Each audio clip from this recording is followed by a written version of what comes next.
มาเบิ่งโครงการ BRT หรือ Bus Rapid Transit ที่หลายคนให้ความสนใจว่าโครงการนี้สร้างขึ้นมามันคุ้มอยู่บ่บางคนก็ว่าแฮ่งเป็นภาระให้การสัญจรติดขัดเติมอีกแน่นอนจ้ะท่านผู้ชมหลายคิด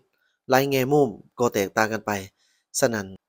เป็นเรื่องที่ปกติสำหรับการที่มีความคิดที่คิดเห็นที่แตกต่าง แต่ว่าเรื่องโครงการก่อสร้างนี่ระยะยาวก็คือแม่นเพิ่นพยายามที่จะลดผ่อนการแออัดของการสัญจรนั้นลงเนื่องจากเพิ่นเบิ่งนะได้เห็นว่าอนาคตยานยานพาหนะแฮ่งจะเพิ่มขึ้นฉะนั้นคันบ่เฮ็ดสิ่งใดสิ่งหนึ่งไปนี่มันก็จะยากในอนาคตเพิ่นจึงได้ตัดสินใจเฮ็ดเกี่ยวกับเรื่อง BRT นี้ขึ้นมาหวังจะลดผ่อนการนำใช้ยานยานพาหนะ ส่วนตัวในการสัญจรบัดนี้ความคืบหน้านี่มาฮอดปัจจุบันนี้นี่ก็ถือว่าเพิ่นกำลังขนเขี้ยวในการเร่งเอาทางฟุตบาทหั้นออกหรือว่าขยายบาทางหั้นให้มันกว้างขึ้นเติมโดยที่ได้มีการทุบม่างบอนทางคนย่างหรือว่าฟุตบาทหั้นออกหลายจุดหลายหม้องฉะนั้นเพิ่นจึงเรียกร้องมาทางสังคมนี่ว่า ให้มีความอดทนและก็อยากให้ความร่วมมือในการสัญจรไปมานี้ตอนนี้กำลังเร่งขยายบาทางให้สำเร็จตามแผนการในเดือนกรกฎปีนี้เนาะเดือนกรกฎปีนี้มาฮอดปัจจุบันนี้การขยายบาทางจุดประตูไส้หาทางสามแยกคำฮงหน้ามหาวิทยาลัยแห่งชาติของโครงการก่อสร้างทางรถ เมล์ด่วนหรือว่า BRT Bus Rapid Transit มีความคืบหน้าหลายกว่า58ส่วนร้อยส่วนระบบไฟอำนาจที่ใช้การบ่ได้ญ้อนผู้รับเหมาก่อสร้างขยายเส้นทาง2ฝากทางแม่นได้มีการกระทบกับสายไฟยังทางและสายไฟนั้นทั้งภาคส่วนที่เกี่ยวข้องแม่นว่าได้เร่งแก้ไขให้สามารถนำใช้ให้เป็นปกติแล้ว โดยท่านคำแสนศรีวงศ์ไสผู้จัดการโครงการก่อสร้างทางรถเมล์ด่วน BRT นครหลวงเวียงจันทน์ก็ได้ให้สัมภาษณ์ว่าการขยายบาทางของโครงการก่อสร้างทางรถเมล์ด่วน BRT Bus Rapid Transit แม่นว่าแบ่งออกเป็น3ระยะส่วนระยะที่1นี่เริ่มแต่ประตูไส้หาวงเวียน450ปี ระยะที่2แต่วงเวียน450ปีหาไฟแดงดงโดกและระยะที่3แต่โพ้นพะเนาหาสามแยกคำฮุงมหาวิทยาลัยแห่งชาติซึ่งปัจจุบันได้สืบต่อจัดตั้งปฏิบัติในระยะที่3ถือว่าสำเร็จหลายกว่า58ส่วนร้อยความยาวนี่9กิโลเมตรกว่าคาดว่าเพิ่นจะให้สำเร็จภายในเดือนกรกฎาคมปี2025นี้ เพื่อรับประกันให้การสัญจรไปมาของพาหนะต่างๆมีความสะดวกสบายที่สุดถึงว่าจะพบความยุ่งยากหลายสมควรในการจัดตั้งปฏิบัติตัวจริงเป็นต้นแม่นสิ่งกีดขวางต่างๆเช่นว่าเสาไฟฟ้าระบบสายใยแก้วอยู่พื้นดินรวมถึงการที่สัญจรที่หนาแน่นในแต่ละวัน โอกาสนี้ท่านคำแสนศรีวงศ์ไส้ก็ยังได้เรียกร้องมายังสังคมก็คือผู้สวมใช้ยานพาหนะในนครหลวงเวียงจันทน์ที่สัญจรไปมาผ่านบริเวณจุดที่มีการก่อสร้างให้มีความอดทนร่วมกันและเพื่อความ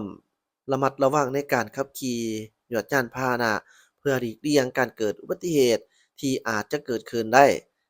ถึงโครงการก่อสร้างทางรถเมล์ด่วนหรือว่า BRT Bus Rapid Transit ได้รับการจัดตั้งปฏิบัติสำเร็จตามแผนการจะช่วยลดผ่อนความแออัดของการสัญจรอยู่นครหลวงเวียงจันทน์ให้ดีขึ้นกว่าเก่านี่ถือว่าเป็น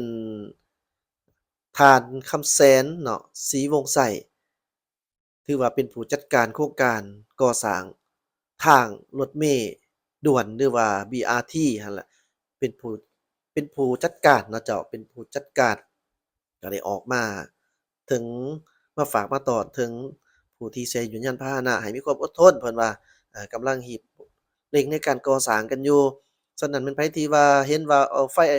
ไฟแดงหรือว่าไฟอำนาจที่ว่ามันเป๋มันเพ่บางจุดบางบอนนั่นฉะนั้นมันก็เกิดจากการก่อสร้างนี่แหน่เนื่องจากว่ามันได้ไปกระทบกับสายไฟก็ปัจจุบันนี้ก็ถือว่าฮีบฮอดแก้ไขสำเร็จเป็นที่เรียบร้อยแล้ว ความหวังของทางรถเมล์ BRT ที่เพิ่นก่อสร้างนี่จุดประสงค์แท้ๆนี่ก็แม่นเพื่อว่าจะลดพรการสัญจรที่แออัดในอนาคตนี่แม่นเป็นแนวความคิดที่ว่าเพิ่นก่อสร้างเพื่อลดพรในอนาคตแต่ว่าคนส่วนหลายก็ยังคงคิดเป็นห่วงเกี่ยวกับโครงการนี้การที่ว่าคิดเป็นห่วงนี่แม่นเป็นห่วงหั้นแฮ่งสิเฮ็ดให้รถติดนั่นเพิ่ม นี่หลายคนเว้าเนาะเจ้าบ่แม่นเรามาเว้าเองเนาะเพิ่นว่าแฮ่งจะเฮ็ดให้รถหั้นติดขัดเพิ่มเนื่องจากว่าการที่มีสถานีไว้กลางทางแม่นว่ามันยิ่งส่งผลที่จะเฮ็ดให้ยานยานพาหนะแออัดขึ้นกว่าเก่าเนื่องจากว่าเวลาที่ไฟแดงโดยเฉพาะแม่นในยามช่วงเช้านี่ที่ว่าคนไปราชไปการยานพาหนะหลาย ฉะนั้นเมื่อมีรถ BRT มาก็จะมีเพียงแต่บุคคลส่วนน้อยที่ขี่รถ BRT หรือว่ารถเมล์ด่วนส่วนใหญ่แม่นเขาเจ้าก็ยังคงจะใช้รถส่วนตัวหั้นน่ะหลายกว่าอันนี้เขาเจ้าเว้าแบบนี้เนาะอาบางคนก็ว่าสำหรับการใช้รถ BRT นี่มันไปได้แต่สายทางที่เราต้องการไประยะสั้นเช่นว่ามีจุดประสงค์สิไปตลาดเช้า แม่นเหมาะสมถ้าหากขึ้นจากดงโดกไปตลาดเช้าแม่นเหมาะสมเนื่องจากว่าไปลงอยู่จุดรถเมล์ BRT สถานีหั้นนะออกจากหั้นก็ลงไปตลาดเช้านั่นแหล้วแต่ว่ามันจะบ่ตอบโจทย์สำหรับผู้ที่ไปบนจุดอื่นเช่นว่าสิไปพุ่นไปทางอื่นว่าซั่นซะโทคัดคำบ่สมมุติว่าจั่งซี้หรือว่าสิไปอีกจุดละแวกใกล้เคียงคนลาวเราบ่ค่อยมักยัง ฉะนั้นรถหั้นก็จอดฮอดแต่สถานีสุดท้ายก็ได้จ้างรถไปอีกคือเก่าเสียเงินอีกเขาคิดแบบนี้ว่ามันตอบโจทย์บ่ได้ในการไปเพราะว่าการที่ขึ้นรถ BRT มันได้แต่จุดหมายปลายทางที่มีสถานีบางคนก็ว่าโอ้คันอยู่ดงโดกพู้นคันเพิ่นบ่เฮ็ดแบบเก่าที่ว่ามีการขี่รถเกี่ยวเวียนไปหาทางหอพักนักศึกษาเออแล้วก็เกี่ยวมาสถานี อันนั้นมันจั่งสิตอบโจทย์ได้แหน่คันว่าสิมาให้คนมารอท่าขึ้นสถานีอยู่จุดที่เพิ่นกำหนดไว้หั้นไผสิอยากย่างมาคันสิให้กันไปส่งมันก็สิแต่ละเทื่อเด้อิหยังประมาณนั้นจ้ะท่านผู้ชมหลายความคิดแง่มุมมันก็บ่แม่นเป็นเรื่องที่ติเตียนกันดอกจ้ะท่านผู้ชมเรื่องความคิดมันบ่แม่นเรื่องแปลกฉะนั้นเขาเจ้าสิ่งที่เราจะเห็นได้ในอนาคตอันไกลนี้ก็คือในช่วงตอนที่เพิ่นได้เปิดอย่างเป็นทางการเนาะแล้วก็มีการชมไส้กัน ปกติในเบื้องต้นนี่เรามาเบิ่งนำกันว่าเพิ่นจะมีแผนการแนวใดในการซบเซี้ต่างๆเนาะมาเบิ่งนำกันตื่มคาดว่าแต่ละปีก็ต้องได้มีการอัปเกรดอัปเดตใหม่หั้นแหละเกี่ยวกับเรื่องการบริการเพิ่นก็ต้องเบิ่งแหน่ไส่ว่าจุดใดที่มันเหมาะสมที่สุดเนาะส่วนว่าการเป็นห่วงเป็นใยกังวลนี่เราก็ได้แต่คิดเนาะเจ้าท่านผู้ชมในเมื่อโครงการมาฮอดถึงขนาดนี้แล้วเราก็มารอท่าเบิ่งนำกันหั้นแหละ